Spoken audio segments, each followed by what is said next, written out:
বেশিরভাগ মানুষ টাকা আয় করেন, সঞ্চয়ও করেন, কিন্তু তাও জীবনের আর্থিক সমস্যার তেমন উন্নতি করতে পারেন না। তারা প্রতিদিন কঠোর পরিশ্রম করেন, কিন্তু সেই পরিশ্রমের ফলাফল কখনোই প্রত্যাশিত হয় না। এই অবস্থার পেছনে মূল কারণ হল সঠিক দিক নির্দেশনার অভাব। আজকের গল্পটিও এমনই একজনের, যে কিনা কঠোর পরিশ্রম করত কিন্তু সঠিক দিক নির্দেশনার অভাবে সফল হতে পারছিল না। আসুন জানি কিভাবে সঠিক অর্থ ব্যবস্থাপনা এবং দিক নির্দেশনার মাধ্যমে আপনি, আমি সবাই আর্থিক অবস্থার উন্নতি করতে পারি। এই গল্পটি কেবল কোনো মোটিভেশন নয়, বরং একটি অতি প্রয়োজনীয় শিক্ষা, যা আপনাকে সাফল্যের পথে এগিয়ে যেতে সাহায্য করবে। তাই গল্পটি শেষ পর্যন্ত দেখুন। এক সময়ের কথা, একটি ছোট্ট ব্যস্ত শহরে ইমন নামের এক 27 বছরের যুবক বাস করত। এক বিকেলে সে রাস্তার ধারে বসে গভীর চিন্তায় ডুবেছিল। 5 বছর ধরে কঠোর পরিশ্রম করেও তার জীবনে কোনো পরিবর্তন আসেনি।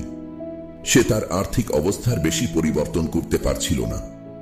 ইমন ভাবছিল তার দারিদ্রতা থেকে মুক্তির কোনো পথ আছে কিনা।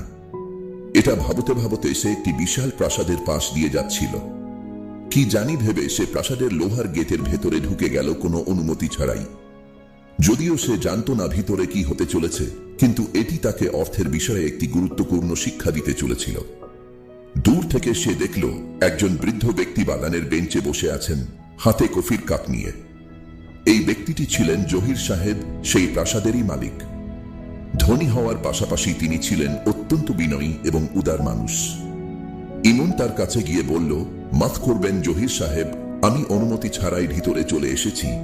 জহির সাহেব ইমনকে চিনতে পারলেন এবং তার আকস্মিক উপস্থিতিতে একটু অবাক হলেন। তবে তিনি তাকে হাসি মুখে স্বাগত জানালেন এবং তার কথা জানতে চাইলেন।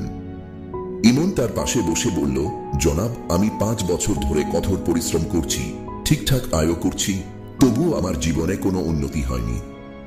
আমি অযথা টাকা খরচও করি না, তবুও এগিয়ে যেতে পারছি না। আপনার কাছে কি কোনো উপদেশ আছে যাতে আমি উন্নতি করতে পারি? জহির সাহেব হাসি মুখে উত্তর দিলেন, ইমন, যে কেউ সমৃদ্ধ হতে পারে, তুমিও পারবে। তিনি বললেন, আমি তোমাকে অর্থের বিষয়ে 5টি গুরুত্বপূর্ণ পাঠ বলবো, যা আমাদের স্কুলেও শেখানো হয় না। যদি তুমি সঠিকভাবে এগুলি গ্রহণ করো, আমি নিশ্চিত করছি তুমি সাফল্যের পথে এগিয়ে যাবে। ইমন মনোযোগ দিয়ে শুনতে শুরু করল, আর জহির সাহেব তার জীবনের অমূল্য জ্ঞান শেয়ার করতে শুরু করলেন। প্রথম শিক্ষা, তোমার খরচকে তোমার আয়ের চেয়ে কম রাখো। এটি সবচেয়ে বেসিক নিয়ম। এটা শুনতে সহজ মনে হলেও মেনে চলাটা কঠিন হয়ে পড়ে। যদি তুমি এই নিয়মে দক্ষ না হও, তাহলে বাকি পদক্ষেপগুলো শুরু করা কঠিন। উদাহরণস্বরূপ, যদি তোমার আয় মাসে 5,000 টাকা হয়, তাহলে কমপক্ষে 2,000 টাকা বাঁচাও। যদি 3,000 টাকা হয়, তাহলে 1,000 টাকা বাঁচাও। এমন খরচ থেকে বিরত থাকো যা তোমার আয়ের চেয়ে বেশি। এই নিয়ম না মানলে তুমি শীঘ্রই ঋণে আটকে থাকবে, এমনকি দেউলিয়াও হয়ে যেতে পারো। ইমন মনোযোগ দিয়ে মাথা নাড়ল, যেন সে প্রতিটি শব্দ গভীরভাবে বুঝতে পারছে। জহির সাহেব তার কফিতে এক চুমুক নিলেন এবং আরো বললেন, দ্বিতীয় নীতি, জরুরি অবস্থার জন্য কিছু টাকা আলাদা করে রাখো। জীবন অনিশ্চিত, যে কোনো সময় গাড়ির মেরামত, প্রিয়জনের দুর্ঘটনা বা চাকরি হারানোর মতো পরিস্থিতি আসতে পারে। এমন জরুরি অবস্থার জন্য টাকা আলাদা করে না রাখলে তুমি হয়তো ঋণ নিতে বাধ্য হতে পারো বা তোমার সম্পত্তি ক্ষতির সাপেক্ষে বিক্রি হতে পারে। এটিকে তোমার সুরক্ষা কবচ হিসেবে দেখো, যা অপ্রত্যাশিত ঘটনার সময় তোমার অর্থকে সুরক্ষিত রাখবে। ইমন এই দৃষ্টিভঙ্গির গভীরতা অনুভব করল এবং এই গুরুত্বপূর্ণ নীতি গ্রহণের প্রতিজ্ঞা করল। তৃতীয় নীতি, বিনিয়োগ বা ইনভেস্ট করতে শেখো। তোমার মতো লোকেরা ব্যবসায় বা শেয়ারে বিনিয়োগ করতে দ্বিধা করতে পারো, কারণ হয়তো তোমার বেশি জ্ঞান নেই কিংবা ঝুঁকি মনে হতে পারো। তাই এই সময় সবচেয়ে ভালো বিনিয়োগ তুমি নিজের উপরেই করতে পারো। ইমন আগ্রহের সাথে জিজ্ঞাসা করল, কিভাবে স্যার? জহির সাহেব বললেন, যে দক্ষতা তোমার মধ্যে আছে, তা হোক কাঠমিস্ত্রি, প্লাম্বিং কিংবা যে কোনো দক্ষতা, এতে আরো সময় দাও। দরকার হলে সেই দক্ষতা অর্জনের জন্য তোমার সময়, শক্তি এবং অর্থ খরচ করো। খোঁজ নাও তোমার মালিক কোথা থেকে উপকরণ কিনে বা তার ব্যবসার প্রচার কিভাবে করা করে। তোমার কিছু সঞ্চয় ব্যবহার করে তোমার দক্ষতা উন্নত করো। দরকার হলে কোর্সে অংশ নাও, সরঞ্জাম কিনো বা বই পড়ো। এই কথাগুলো ইমনের মধ্যে নতুন মোটিভেশন এনে দিল। সে অনুভব করল সে চাইলেই এখন নিজেকে নতুন করে প্রস্তুত করতে পারে। চতুর্থ নীতি, এখন যখন তুমি তোমার কাজে দক্ষতা পেয়েছ, তাই আরো আয় করার চেষ্টা করো। যেমন তুমি চাইলে নিজস্ব ব্যবসা শুরু করতে পারো, এতে তোমার আয় বাড়বে। তোমাকে এখন মাসের ভিত্তিতে অর্থ প্রদান করা হবে না, বরং তুমি এখন তোমার যোগ্যতা ও পরিশ্রমের ভিত্তিতে টাকা পাবে। যত বেশি পরিশ্রম করবে তত বেশি উপার্জন করবে। ইমন এই বিষয়টি বুঝল এবং নিজেকে স্বাবলম্বী করার কথা ভাবল।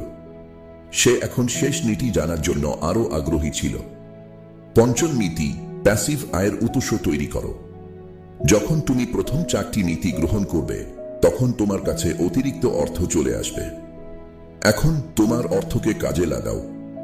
তুমি সম্পত্তিতে বিনিয়োগ করতে পারো, দোকান ভাড়ার ব্যবসা শুরু করতে পারো, বা নিষ্ক্রিয় আয়ের অন্যান্য উৎসের কথা ভাবতে পারো।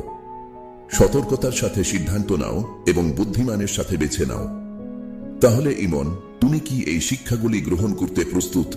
জহির সাহেব হাসি মুখে জিজ্ঞাসা করলেন। উৎসাহে ভরা চেহারা নিয়ে ইমন উত্তরে বলল, আগে আমি শুধু কাজে যেতাম, সামান্য সঞ্চয় করতাম এবং ধনী হওয়ার আশা করতাম। কিন্তু এখন আমি আসল কৌশল বুঝতে পারছি। আমি আপনার প্রতি কৃতজ্ঞ এই অমূল্য নির্দেশনার জন্য। আজকের গল্প থেকে আমরা অর্থ ব্যবস্থাপনার গুরুত্ব এবং জীবনের সঠিক দিক নির্দেশনার প্রভাব সম্পর্কে অনেক কিছু শিখেছি। সাফল্যের পথে ধৈর্য, পরিকল্পনা এবং সঠিক সিদ্ধান্তের গুরুত্ব কতটা অপরিসীম তা আজ আরো পরিষ্কার হয়ে উঠেছে। এই শিক্ষাগুলি আপনাদের জীবনে প্রয়োগ করে দেখুন, অবশ্যই পরিবর্তন দেখতে পাবেন। আপনারা যদি আরো জানতে চান কিভাবে সহজ উপায়ে প্যাসিভ আয়ের মাধ্যমে আপনার টাকাকে কাজে লাগিয়ে নতুন আয়ের উৎস তৈরি করতে পারেন, তাহলে এখনই আমাদের এই ভিডিওটি দেখুন। গল্পে গল্পে শেখা শিক্ষাগুলো অনেকদিন মনে থাকে, তাই নতুন গল্প এবং মূল্যবান শিক্ষার জন্য আমাদের সাথে থাকুন। আর সম্ভব হলে গল্পটি শেয়ার করে দিন এবং একটি সুন্দর কমেন্ট করে যান। ধন্যবাদ।